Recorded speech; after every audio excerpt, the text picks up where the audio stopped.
നല്ല ചൂടുള്ള കാപ്പിയോ ചായയോ ഇങ്ങനെ ആറ്റിയെടുത്ത് അങ്ങോട്ട് ഊതി ഊതി കുടിക്കുമ്പോഴുള്ളൊരു ഫീല് ഒരു അപാര ഫീൽ തന്നെയാണല്ലേ.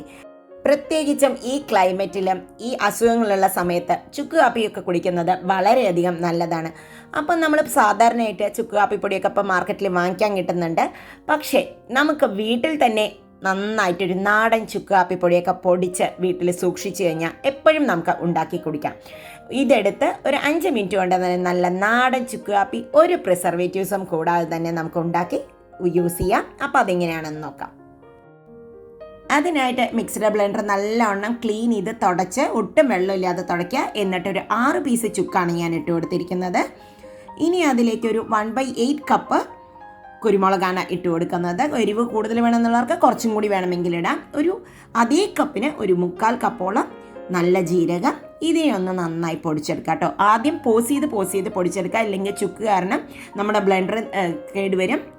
ഇപ്പം ഇത് കണ്ടോ, ഇത് പൊടിച്ച് വന്നിട്ടുണ്ട്. ഈ പൊടിയെ നിങ്ങൾക്ക് അങ്ങനെ തന്നെ എടുത്ത് വെച്ച് കഴിഞ്ഞാൽ സാധാരണ നമ്മൾ ചുക്കുവെള്ളം ഉണ്ടാക്കുന്ന പോലെ ഈ പൊടിയിട്ടിട്ടും ഉണ്ടാക്കി കഴിഞ്ഞാൽ നല്ലതാട്ടോ. തൊണ്ടയ്ക്കൊക്കെ ഒരു നല്ല സുഖം കിട്ടും. ഇനി അതിലേക്ക് ഒരു 1/2 കപ്പോളം ശർക്കരയാണ് ചേർത്തി കൊടുത്തിരിക്കുന്നത്. പനഞ്ചക്കര ഉണ്ടെങ്കിൽ അത് ചേർത്തി കൊടുക്കുന്നതാണ് ഏറ്റവും നല്ലത് കേട്ടോ. അതിവിടെ ഇല്ല. അപ്പോൾ അതും നന്നായി ഒന്ന് പൊടിച്ച് വന്നിട്ടുണ്ട്. ശർക്കര ഇട്ട് പൊടിക്കുമ്പോഴും പോസ് ചെയ്ത് പൊടിക്കുക.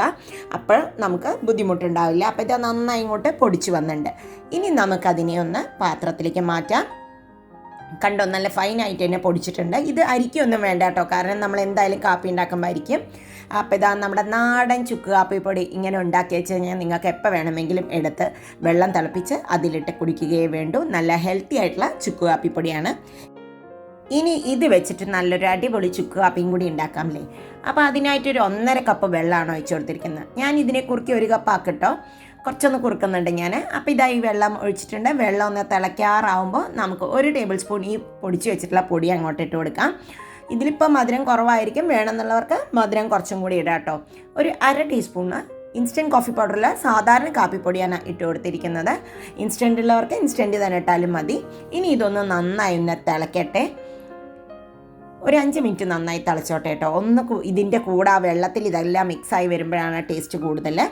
ഇതിൽ ടേസ്റ്റ് ചെയ്തപ്പോൾ കുറച്ച് മധുരം വേണമെന്നുള്ളതുകൊണ്ട് ഞാൻ ചെറിയൊരു പീസ് ശർക്കര ഇട്ടു കേട്ടോ. നിങ്ങളുടെ ഇഷ്ടത്തിനനുസരിച്ച് ശർക്കര കൂട്ടാം, കുഴപ്പമൊന്നുമില്ല. അപ്പോൾ ഇതാ നന്നായി തിളച്ചിട്ട് കുറുകി വന്നിട്ടുണ്ട്. ഇനി ഇതിനെ ഓഫ് ചെയ്ത് നമുക്ക് അരിച്ചെടുക്കാം. ഇതൊരു 1/2 ഗ്ലാസ് കുടിക്കുമ്പോൾ തന്നെ നമുക്ക് നല്ലൊരു ഉന്മേഷം കിട്ടും. 1 ഗ്ലാസ് ഒന്നും വേണ്ടി വരില്ല കുടിക്കാനായിട്ട് തന്നെ. അപ്പോൾ ഇനി ഇതിനെ ഇങ്ങനെയാണ് അരിച്ച് നമുക്ക് സെർവ് ചെയ്യുകയും ചെയ്യാം. നല്ല എന്ത് പനിയൊക്കെ ഉണ്ടെങ്കിലും ഇത് പെട്ടെന്ന് മാറട്ടെ അങ്ങനെ ആകുമ്പോൾ. അപ്പോൾ ഇതാ ഇനി അരിക്കുമ്പോൾ നമുക്കിതിൽ തന്നെ എല്ലാ വേസ്റ്റുകളും ഇതിൽ വരികയും ചെയ്യും കേട്ടോ. അതുകൊണ്ടാണ് ആദ്യം തന്നെ ഞാൻ അരിക്കുകയോ പൊടിച്ച് കഴിഞ്ഞിട്ട് അരിക്കാതിരുന്നത്. അപ്പോൾ ഇതാ നല്ല അടിപൊളി എന്തൊരു ഫ്ലേവർ അറിയോ. ഈ ഫ്ലേവർ വരുമ്പോൾ തന്നെ നമ്മുടെ അസുഖങ്ങളൊക്കെ എന്തെങ്കിലും ഉണ്ടെങ്കിൽ മാറും. വെറുതെ കുടിക്കാനും വളരെ ഹെൽത്തിയാണ് ഈ ചുക്ക് കാപ്പിപ്പൊടി. ഇനി ഇതിനെ ഒരു 2 ആറ്റൽ അങ്ങോട്ടും ഇങ്ങോട്ടും ആറ്റുക. എന്നിട്ട് അതിനെ അങ്ങോട്ട് ഊതി കുടിച്ചു കഴിഞ്ഞാൽ ഏത് പനിയും പമ്പ കിടക്കുമല്ലേ. അപ്പോൾ ഇന്നത്തെ ഈ റെസിപ്പി നിങ്ങൾക്ക് എല്ലാവർക്കും യൂസ്ഫുള്ളായി എന്ന് വിചാരിക്കുന്നു. ഇനി മുതൽക്ക് ചുക്ക് കാപ്പിപ്പൊടി നമുക്ക് വീട്ടിൽ തന്നെ പൊടിച്ച് സൂക്ഷിക്കാം, പുറത്തൊന്നും വാങ്ങിക്കേണ്ട ആവശ്യമില്ല. എല്ലാവർക്കും ഈ വീഡിയോ യൂസ്ഫുള്ളായി എങ്കിൽ ഒന്ന് ഷെയർ ചെയ്ത് സബ്സ്ക്രൈബ് ചെയ്യൂ. വീണ്ടും അടുത്ത വീഡിയോയിൽ കാണാം. ബൈ. Thank you.